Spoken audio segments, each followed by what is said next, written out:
ńgbà tá a bẹ̀rẹ̀ pẹ̀lú àwọn kan ní south wọ́n lọ bẹ́ẹ̀lì epo wọ́n lọ ṣe gbá wọ́n lọ ṣàwó ok gbogbo ẹ̀ tiẹ̀ epo tẹ̀ ń pariwo yìí epo ti ta ó ti kùtà kò tán mọ́ nísìn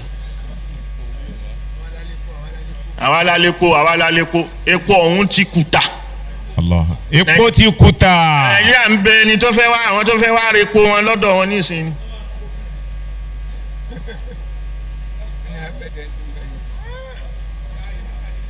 So àìsèpo yẹn mọ́ làwa ń wí pé kò sówó mọ́ NNPC ò rówó báwo ló fẹ́ rówó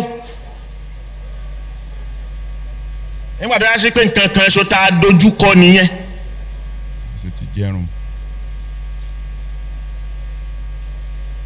ìjọba ní sọ fún yẹn diversify tó yá sí pé rárá gbówó epo yẹn àkáǹtì ẹ̀ ṣàkáǹtì fún látijọ́ tí kinní ti bẹ̀rẹ̀ pàápàá jùlọ à ń sọ̀rọ̀ dispensation yìí láti 1999 ẹ bá ti gbà á gbogbo state lẹ́ẹ̀pin fún pọ́nrán ọ̀yá ẹ máa so kí wọ́n máa ṣe falala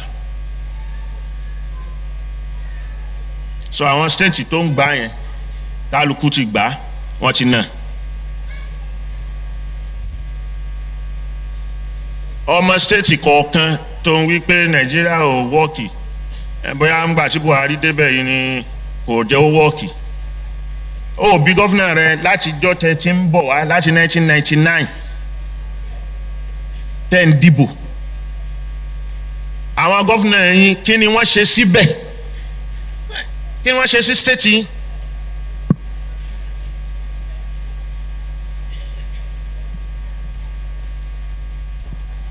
so wọ́n ṣe nǹkan kan sí state yín báwo ni wọ́n ṣe fẹ́ rówó báwo ni wọ́n ṣe fẹ́ ríṣẹ́ kíjọba dálẹ̀ kó dálẹ̀ àwọn owó tí wọ́n ń rí yẹn wọ́n ṣe fi dáṣẹ́ lẹ̀ ó wà gọ́fìnmẹ̀ntì ìwọ ni gọ́fìnà ìwọ ni kìnìún kan investor mélòó lẹ pè wá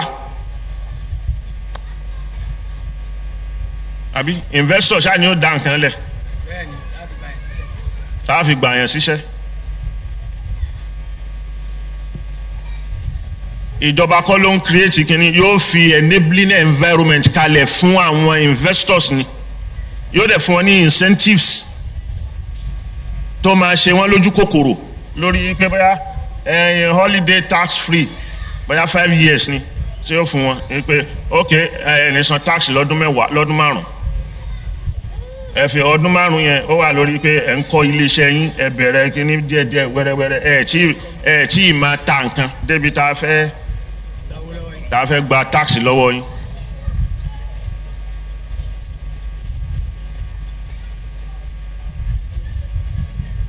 so ẹ̀rí sin la rí i pé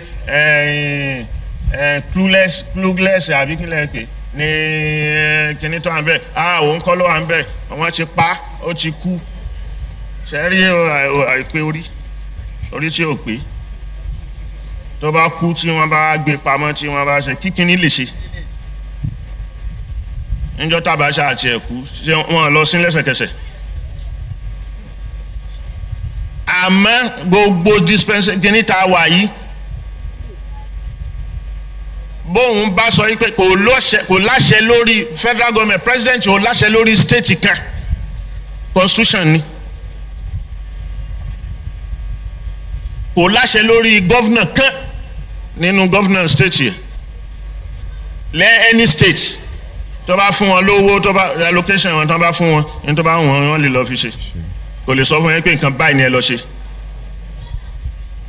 torí àwọn gọ́fìmẹ̀ntì state kọ̀ọ̀kan òun náà dá dúró ni òun ló yẹ kó mọ báwo lòun ṣe fẹ́ kó IGR òun báwo lòun ṣe fẹ́ increase ẹ̀.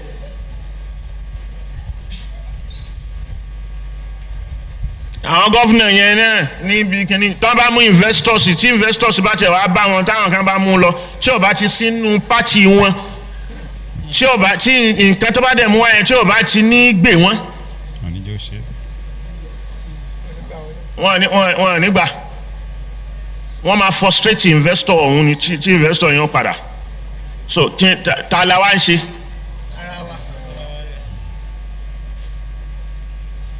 so gbogbo owó tí wọ́n bá ṣírò gbogbo allocation tí gbogbo state kọ̀ọ̀kan ti gbà kí náà fi ṣe sílùú wọn kí náà fi ṣe sí state wọn.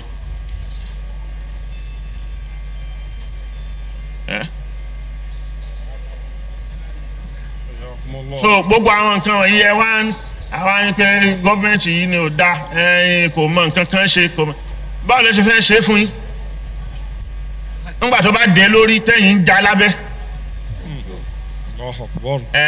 فكيف ببان خلفه ألف هادم فكيف ببان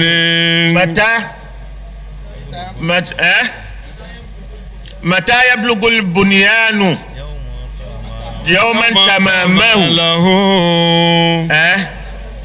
إذا كنت تبني وغيرك يهدم nígbà onílé fẹ́ tó kọ́ parí bí wọ́n ṣe ń mọ blọ́ọ̀kù kan tó ń gbélé ra báyìí bó bá ti kúrò ń bẹ̀ ẹni tí ó sì yọ kọ́ńpọ̀tì kẹ́ni yóò fọ́ yóò tún dá padà sílẹ̀.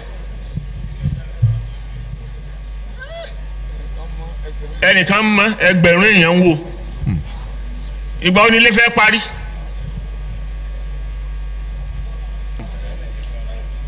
kò ní bá mọ́ torí nǹkan á ti bàjẹ́ tayọ wẹ́rẹ́wẹ́rẹ́. So ogun Boko Haram nínú ilé internal displacement tó ń ṣẹlẹ̀ yìí láàyè rí yanjú níjọba ò rí yanjú yìí tẹ́ẹ̀dẹ̀ wà lábẹ́.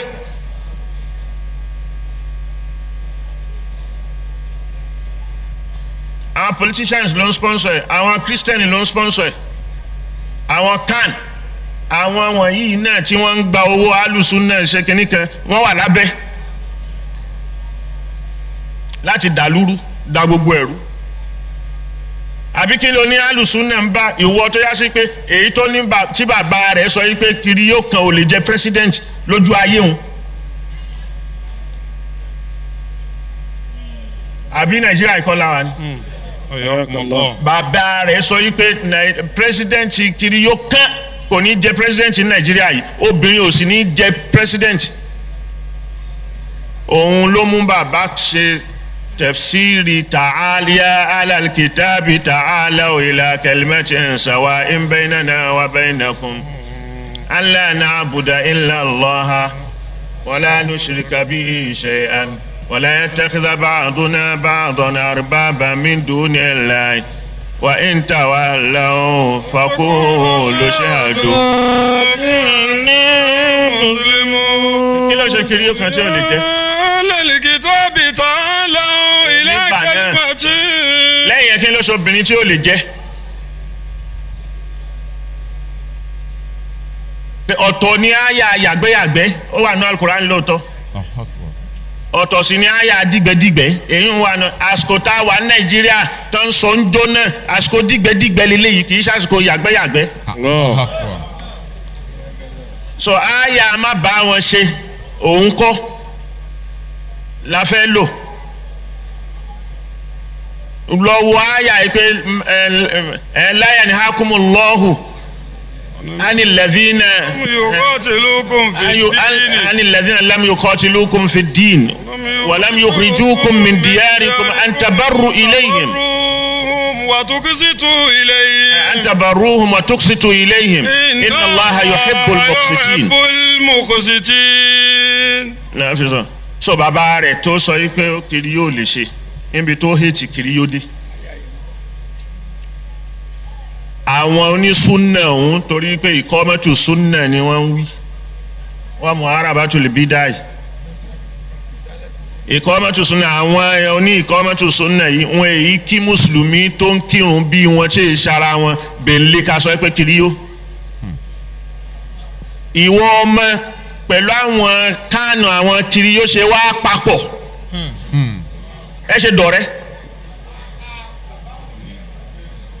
lórí kíni ẹ wá parí ìjà lórí kíni ṣé lórí kílù dá ni ẹ parí ìjà lé lórí ni àbí lórí kílù bàjẹ́. Allahu Akbar.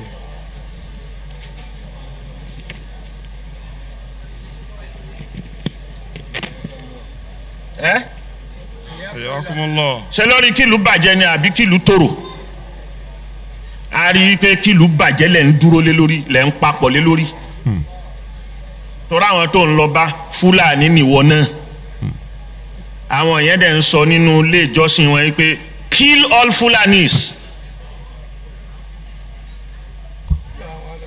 kí ló wá ń bẹ̀ so your own Fulani is my own Fulani is better than your own Fulani ṣé nǹkan tẹ́ ń wí nìyẹn so Fulani tiẹ̀ ó bẹ́ta Fulani míì àbí Fulani tí ó máa fún yín lọ́nà bẹ́ẹ̀ ṣe máa jí owó kó ìyẹn bẹ́ta èyí tí ò ní fún yín ní bẹ́ẹ̀ ṣe fẹ́ máa jíwó kó.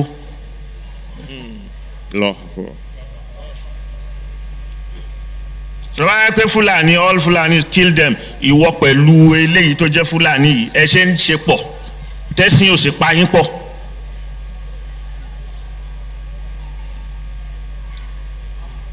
ìbéèrè ni bọ́tí nǹkan tó ń ṣe wá Nàìjíríà ni pé ọ̀pọ̀lọpọ̀ onígbàgbé ló pọ̀ jù àìrántí history àìrántí àwọn nǹkan tó ti kọjá so ó kọjá náà ni a ti jù yẹn sẹ́yìn ànírántí ẹ̀ mọ́ so ẹni yẹn tó ṣe nǹkan tó burú so a ti gbàgbé àwọn aburú tí wọ́n ti ṣe a tún máa tẹ̀lé wọn náà ni fún torí gáràdì kan táwa ń fẹ́.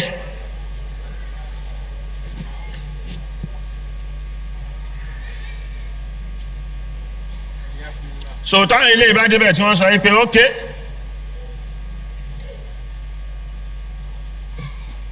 ṣé Jésù gun pléènì ṣó ní kẹ́tẹ́kẹ́tẹ́ bẹ́ńlé ẹṣin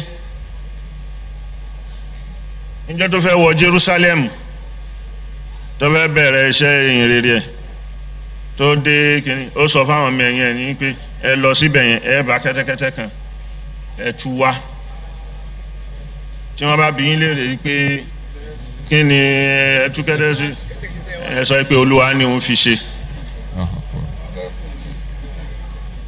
so kẹ́tẹ́kẹ́tẹ́ yẹn náà ló gùn wọ Jerusalem tó fi ń kígbe Hosanna Hosanna fún. so àwọn èyí níjọ náà aṣọ mélòó ń Jésù ni. Allahu Akbar. so nígbà tá a dẹ̀ wà ń léèwé sẹ́ tá a bá inú àwọn kìnní láàárọ̀ tá a bá ń ṣe wọn ni mo fẹ́ kí n dàbí Jésù nínú ìwà pẹ̀lẹ́ kò sẹ́ni tó gbọ́rọ̀ bínú lẹ́nu rẹ̀ lẹ́ẹ̀kan rí. Yakubillah.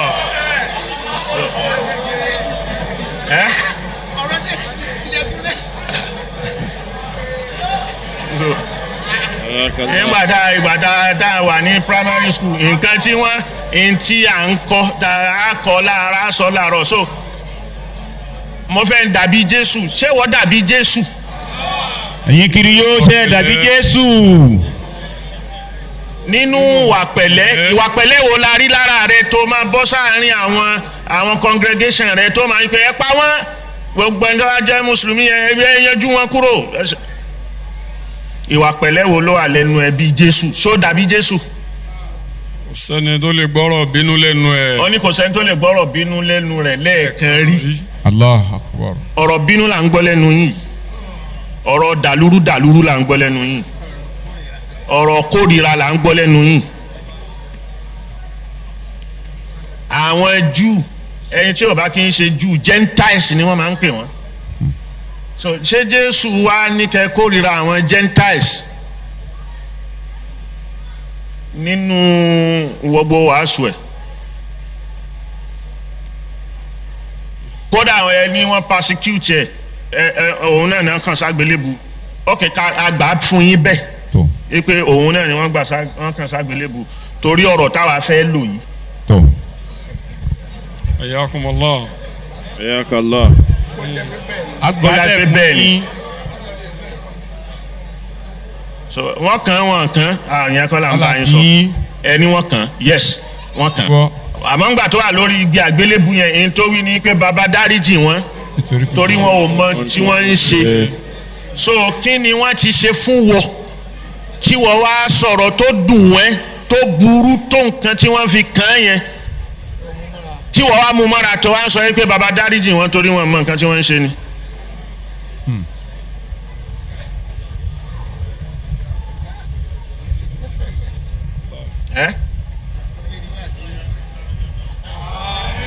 So àwọn yìí mo sọ mo ní pé a ti bá a débì kan eléyìí mi fẹ́ ká tún lò ó mọ́ ni ẹgbẹ́ yẹn ti sẹ́gbẹ́ kan. Bàbá ti make a point ń bẹ̀. Mo ti yọ point mi tí mo fẹ́ lò ń bẹ̀.